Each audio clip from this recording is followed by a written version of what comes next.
धर्म स्नेही प्यारी प्यारी भव्यात्माओं, हमारा विषय उपशम भाव के ऊपर चल रहा था। रेणसार ग्रंथ में कुंद कुंद स्वामी कह रहे थे, उपशम भाव वाला जीव कहते हैं जो पूर्व में कर्म किए थे उन कर्मों का नाश कर देता है और नवीन कर्मों का बंध नहीं होने देता है। उपशम भाव क्या है? विषय चल रहा था कि अपने कर्मों के उदय का दब जाना, जो हमारे कर्म आने वाले हैं उनको इतनी विशुद्धि बढ़ाता है। भगवान की आराधना करते हैं, उपासना करते हैं, इतने निर्मल भाव रखते हैं, अपने भावों की विशुद्धि से कहते हैं जो नवीन पूर्व में कर्म किए हैं उनको दबा देता है।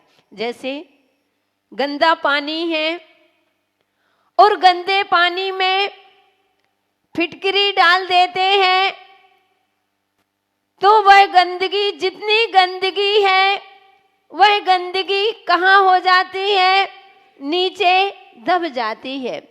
ऐसे ही कर्म है, जो हमने बुरे कर्म किए हैं उस संभाव के आते ही वह कर्म दब जाते हैं और कहते हैं कि सम्यक दृष्टि जीव जो उपशम भाव होते हैं फिर नवीन कर्मों का भी बंध नहीं करता, यानी आश्रव और बंध नहीं करता है।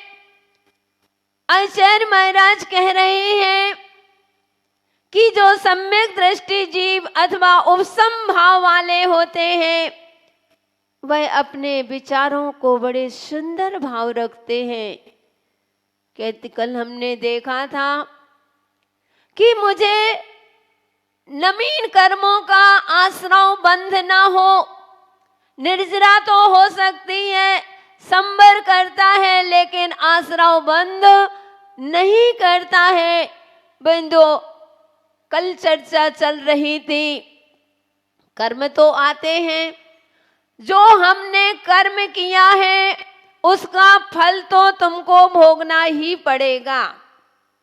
लेकिन हे भव्यात्माओं, समता से सहन करो तो कम से कम तुम्हारे जो पूर्व कर्म उदय में आया है, सत्ता में तो बैठा है, कब डुबकी लगा कब ऊपर आ जाए पता नहीं।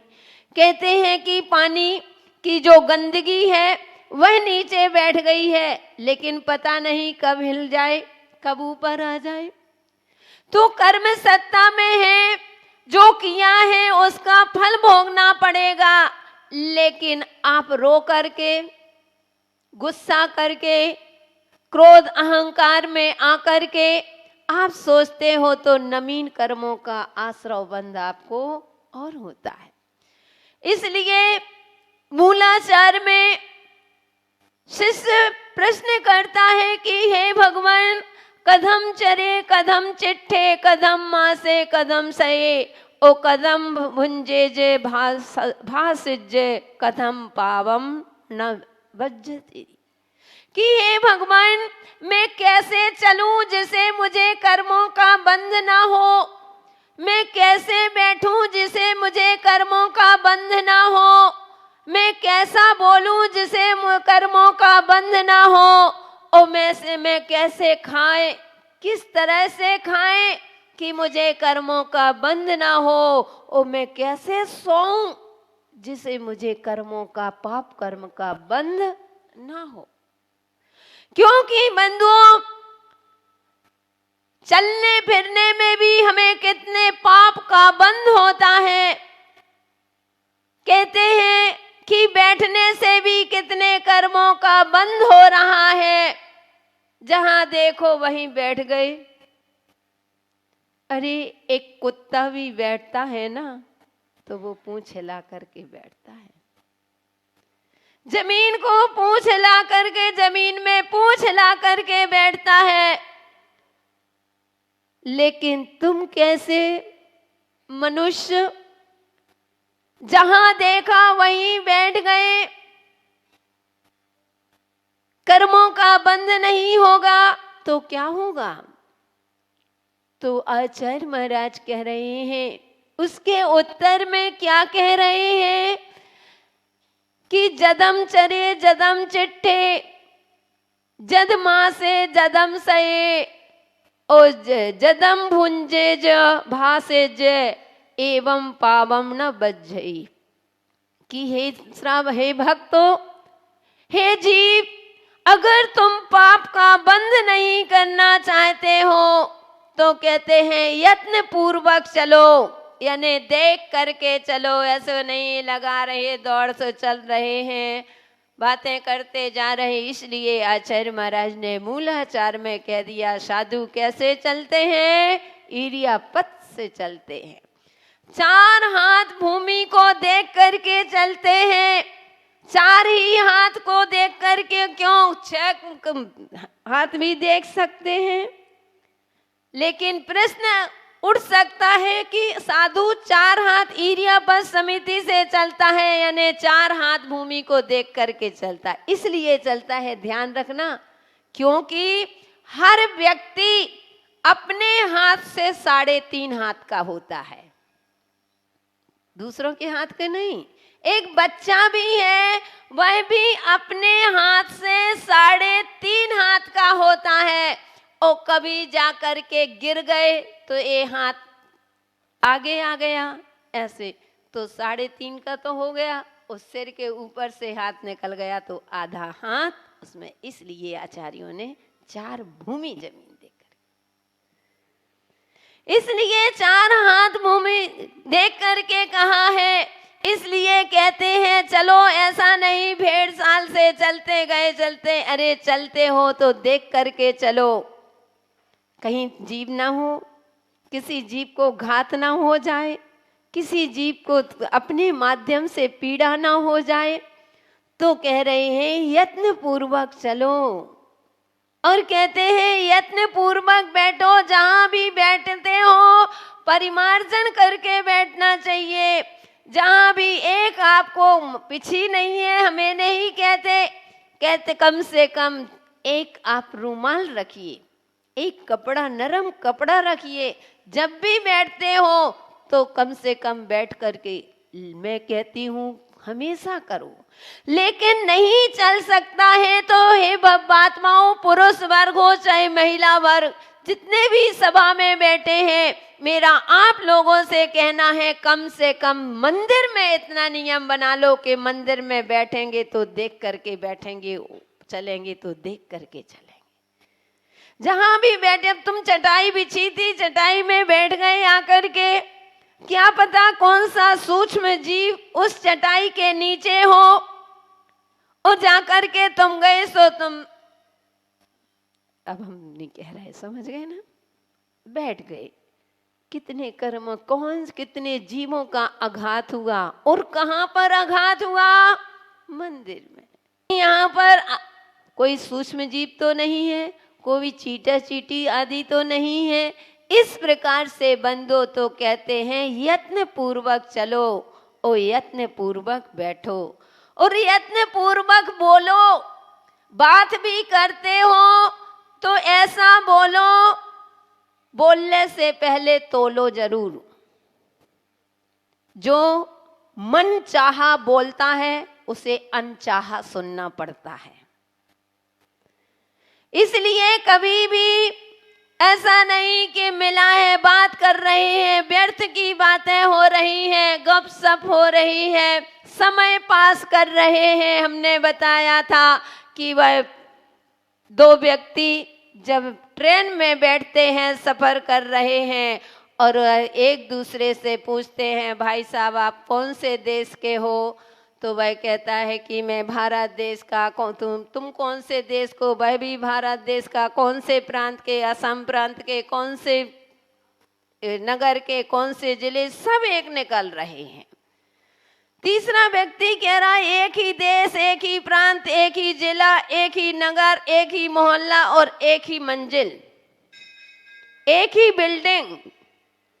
फिर भी ये कैसे अनजान जैसे बातें कर रहे हैं।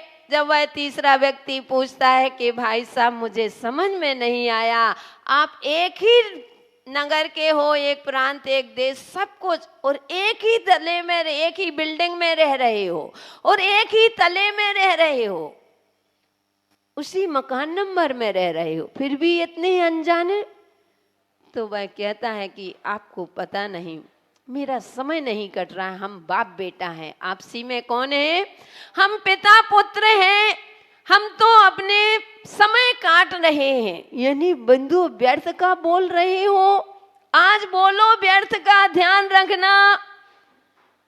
अभी तो तुम्हें यह वाणी मिली है, लेकिन जब तुम मरोगे तो एक इंद्री बनना पड़ेगा। जो वाणी का जितना दुरुपयोग करता है उसको एक इंद्री पर्याय में जाना। वृक्ष बने खड़े रहो, सालों सालों वर्षों वर्षों खड़े हैं, बोल नहीं पा रहे हैं। आ रहा है कोई कुल्हाड़ी लेकर के आता है, कोई डाली को तोड़ रहा है, दर्द हो रहा है, लेकिन मुख से नहीं कह सकते, क्योंकि परिणाम किसका है कि हमने ही इस वाणी का दुरुपयोग किया था। इसलिए बोलो और कम बोलो। जो बात शॉर्ट में हो सकती है उसको विस्तार रूप से मत बोलो। किसी की आदत होती है बात इतनी सी कहना, इतनी बड़ी विस्तार करेंगे। अरे शॉर्ट में कहना सीखो। विस्तार को जरूर एक बार चिंतन करते हैं। प्रश्न उठा उनके मन में कि माता जी आप सम्यक दृष्टि कहते हैं कि सब सम्यक दृष्टि है, ये जो धर्म ध्यान करते हैं सम्यक दृष्टि हो सकते हैं क्या? पूजन करते नहीं, जरूरी नहीं है कि जो प्रतिदिन अभिषेक करता है, पूजन करता है, सम्यक शिखर जी की हर साल वंदना करता है तो वह सम्यक दृष्टि ही होगा। नहीं, मिथ्या दृष्टि भी हो सकता है। एक बार देवों में चर्चा हुई कि सम्यक शिखर जी में कितने लोग तीर्थ यात्रा के लिए आते हैं, तो वह देवी कहती है कि यहाँ सब लोग सम्यक दृष्टि होंगे। शायद ओम जी ने पूछ लिया होगा से प्रश्न। कहते हैं कि सब सम्यक दृष्टि, वह देव कहता नहीं, अभी तुम भ्रांति में हो, सभी सम्यक दृष्टि नहीं है, सभी अच्छे भाव से वंदना नहीं कर रहे। वह बोले नहीं, इतना रात से चढ़ रहे हैं, इतने भावों से चढ़ रहे हैं, ये तो सम्यक दृष्टि होंगे। चलो अपन परीक्षा करते हैं। चलो बंधु, कौन सा वैकृत शरीर है? आगे जो देव था उसने अपना शरीर एकदम वृद्ध शरीर बना लिया, और जो देवी थी उसने बहुत सुंदर रूप, औरत का रूप बनाया, महिला का रूप बनाया, और चढ़ते इतनी सुंदर रूप बनाया, और चढ़ते जा रहे हैं, और वह लट्ठी ठेके उससे चढ़ते नहीं बनता। कितने लोग आते हैं, जो भी निकलता है उससे कहती है कि भाई साहब थोड़े मेरे पति का सहयोग दे दो, इनका हाथ पकड़ लो, इनको वंदना कराना है। तो सब लोग कहते हैं कौन है तुम्हारा? तो बोले मेरा पति है। ये तुम्हारा पति? और तुम इतनी सुंदर, इतना छोटी उम्र, ये तुमने किससे शादी कर ली? चलो तुम हमारे साथ। कितने लोगों कहते हैं कि जितने लोग जा रहे हैं, जो सबसे कहते सबके भाव बिगड़ रहे हैं, तुम मेरे साथ रहो, मैं तुमको महलों में रखूंगा, मैं तुमको अपनी रानी बना करके रखूंगा, पटरानी बना करके रखूंगा, आदि आदि इतना वैभव। कहाँ तुम इसके साथ लगे हो? बंधु निकलते गए, जा करके तुरंत पहुंचते हैं। एक व्यक्ति लास्ट में निकला, अच्छा था, वह भी युवा था। उसने कहा बैठ जाती है एक तरफ। तो वह युवा पूछता है कि माँ आप यहाँ क्यों बैठी हो? बोले क्या करूं, मेरे पति से चढ़ते नहीं बन रहा है। शिखर जी की वंदना के लिए लाई थी, लेकिन इनसे चढ़ते नहीं बन रहा। मैं उतर रही हूं क्योंकि इनके बस की बात नहीं है। तो वह कहता है नहीं माँ, चलो कोई बात नहीं, तुम चलो, तो एक थोड़ा सा सहारा तुम दो और हम थोड़ा सहारा देंगे, दोनों जन मिल करके आपके पति को हम यात्रा कराएंगे। हम यात्रा कराते हैं, हम पूरी वंदना कराएंगे, पूरा सहयोग करेंगे। वह कहती है आपको देर हो जाएगी, कोई बात नहीं, अगर एक वृद्ध को अगर हम करवा देंगे, वंदना करा देंगे, इससे बढ़कर के पुण्य की कमाई और कौन हो सकती है।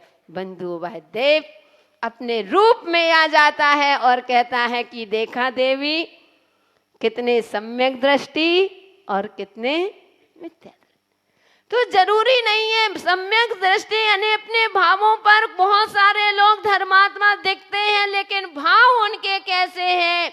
अगर भाव सुंदर है, कोई आसक्ति नहीं है, ज्यादा लालसा नहीं है, आदि आदि, तो वे कहते हैं वो सम्यक दृष्टि हो सकते। भावों के ऊपर हर कोई सम्यक दृष्टि। और दूसरी बात, प्रश्न किया, कौन सा प्रश्न था कि सम्यक दृष्टि को कर्मों का बंध होता है कि नहीं होता है, लेकिन वह अशुभ कर्मों का बंध नहीं करता है। और करता है तो कहते हैं कि अभी वही है जो हमने बताया कि पानी गंदे पानी में फिटकरी को डाल दिया, वह बेटा हो सकता है कि थोड़ा सा कभी हिल जाए तो भाव खराब आते हैं, लेकिन तुरंत संभाल लेते हैं। बंद होता है, नवीन कर्मों का बंद होता है। पाप कर्म नहीं होगा तो पुण्य कर्म का बंद होगा। बंद तो बंद है, बेड़ी चाहे सोने की हो और चाहे लोहे की हो, बेड़ी तो बेड़ी है। तो पुण्य चाहे पुण्य है और पाप, दोनों प्रकृतियां, पुण्य प्रकृतियां भी हैं और पाप प्रकृतियां भी हैं। इसलिए बंध सम्यक दृष्टि कर्मों का बंध करता है, लेकिन नवीन कर्मों कहने का तात्पर्य पाप कर्म का बंध कम और पुण्य कर्म का बंध ज्यादा करता है। ऐसी पुनीत भावना के साथ अगली चर्चा कल करेंगे। अपना समय हो गया। जय बोलिए महावीर भगवान ने की।